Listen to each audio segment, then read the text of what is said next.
Pernah gak kalian mikir kenapa orang suka baca web novel padahal itu hanya tulisan biasa gitu? Kayak jujur aja, aku pernah baca web novel gitu kan, dan aku pikir pecinta web novel tuh gak sebanyak itu gitu. Ternyata orang yang baca web novel atau novel itu banyak banget yang baca. Padahal kan kayak selama ini kan yang aku baca itu hanya komik-komik, kayak komik Korea, komik Cina, manhwa gitu.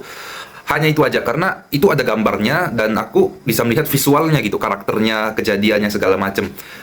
Tapi aku melihat juga ada banyak orang yang suka banget dengan web novel ini gitu, dan salah satunya kayak web novel yang meledak banget, Shadow Slave, LOTM, dan ada banyak banget lagi sebenarnya.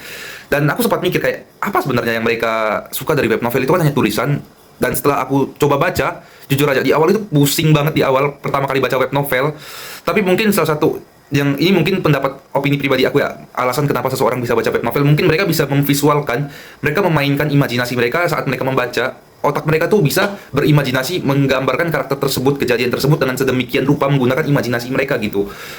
Kayak, dan katanya web novel itu memang jauh lebih detail, penceritaannya itu jauh lebih detail ketimbang komik. Dan jujur aja, sampai detik ini pun aku baca web novel tapi masih belum benar-benar bisa menikmati web novel sedemikian seperti orang-orang lah, kayak orang-orang yang pecinta web novel.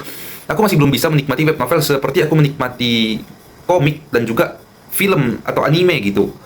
Jadi menurut kalian, kalau kalian di sini ada yang pecinta web novel, mungkin kalian bisa jelaskan ke gua lebih lanjut lagi mungkin alasan kenapa kalian bisa sesuka itu baca web novel dan bisa menikmati web novel, padahal kan itu tulisan. Walaupun aku tahu tulisan dengan alur cerita, penceritaan yang sangat-sangat luar biasa keren, luar biasa, mungkin autornya, penulisannya benar-benar sampai bisa kita mengvisualisasikan cerita tersebut di dalam otak kita. Mungkin kalian bisa share ke gua gimana caranya kalian bisa menikmati web novel gitu.